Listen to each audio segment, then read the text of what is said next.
Yeah, have you had a chance to talk about the interview this morning? We've got lots to discuss. We can discuss our social relationships, which is great, between the UK and the United States. We're going to discuss the real opportunities we've got with a trade deal coming up. I can't hear what you're saying. You got to tell me. And of course, we'll discuss the foreign policy and defence and security issues. We work really closely together with the US. The United States is our long-standing and deepest security and defence partner. And we work very closely with the President doing a very good job at NATO in encouraging others to spend on their commitment. We do. So we both do this. But others are now understand the importance of spending 30% commitment in NATO. So we will not do that. Well, we do. The Prime Minister and I worked very hard together in NATO, and that was an incredible 2 days, I think. It's never been more united. People are paying. We are 2 of the 5 that are totally paid up, but others are coming along rapidly. I think it was a very, very productive 2 days, and we arrived here last night. We had a dinner where I think we probably never developed a better relationship than last night. We spoke for an hour and a half, and it was really something. And today we're talking trade, we're talking military. We just looked at some incredible anti-terrorism things that are being done here in conjunction with the United States. And the relationship is very, very strong. We really had a very good relationship. And I think we're going to do a news conference in a little while, so we'll answer your questions then. And right now we're going to be talking about some other things that are taking place in the Middle East and elsewhere. Okay? Thank you all very much.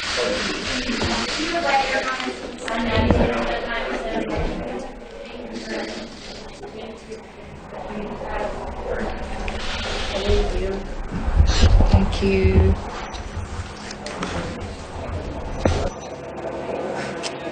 All right, you just saw the British Prime Minister Theresa May and the U.S. President Donald Trump prior to their bilateral meeting. This was the first time they had a chance to be face-to-face since the explosive interview the president gave with the British tabloid The Sun. We had a little bit of a difficult time hearing exactly what they are saying. However, they talked about the fact they've had good meetings over the last few days on NATO and the like, did not seem to directly address this interview, which is highly controversial and will create problems for the British Prime Minister. Joined again by our White House correspondent, Caitlin Collins, who got a little bit more clear of a readout about exactly what those words were. Caitlin. Yeah, John, you hear the president there saying that the relationship between the United States and the UK is very strong. That's pretty stunning given the interview that the president had last night that dropped that really shocked all of London, criticizing Theresa May, the woman sitting next to him just there over her Brexit plan, saying that she didn't listen to him, that he wouldn't have executed it the way that she has proposed. So quite stunning to hear him say that the relationship is strong. That is the first time we are seeing those two leaders interact since this stunning interview came out where the president completely undercut Theresa May here on her own turf in London. They're in that meeting as they were getting started their day of meetings where they're going to have a working lunch and a joint press conference. We are told by reporters who were in the room that they did ask the president about those comments he made in that British tabloid. He didn't answer, instead telling the pool thank you, essentially a signal for them to leave the room. But they were asked about it, and you saw the two of them, their body language as they were sitting there. Certainly what we are told by diplomats here is that really British officials have been reeling since that interview dropped last night, where not only did the president criticize Theresa May, saying that her plan for Brexit was going to be poorly executed, which is essentially the worst thing you could say about her because she is in a very politically weak state right now, but he also praised her arch rival Boris Johnson, the foreign secretary who resigned in protest of her Brexit plan. So certainly going to be quite an awkward day for the two of them, but that was the first interaction we had seen of those two leaders since those comments were made and that interview was published late last night, John. All right, Caitlin Collins for us, helping understand what we just saw and heard. What we saw was maybe a little bit of an awkward first meeting since the article came out between the British Prime Minister and the President. Cristiano Amanpour, the President says this relationship has never been stronger. Is it stronger than it was before that article was published?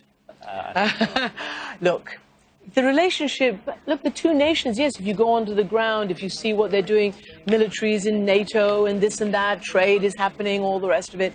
But look, the personalities also make a difference. I will say, being a woman myself and having a certain EQ, I noticed that the Prime Minister was actually trying to make the President feel comfortable. He was standing there feeling, I don't know what he was feeling, but he was very rigid. And she was actually looking to him, trying to make him feel comfortable, even though he had made what most people believe is a massive diplomatic faux pas.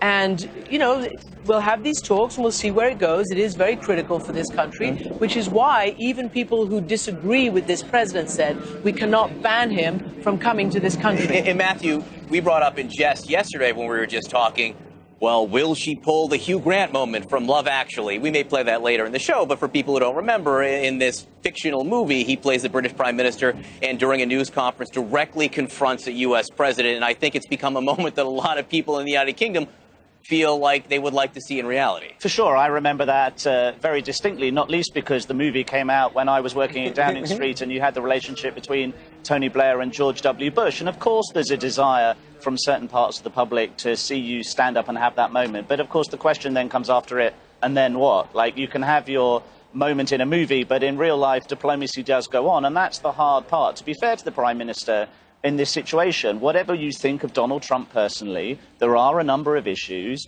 if you look across the world, where the relationship with the United States is vitally important in terms of trying to make progress on those.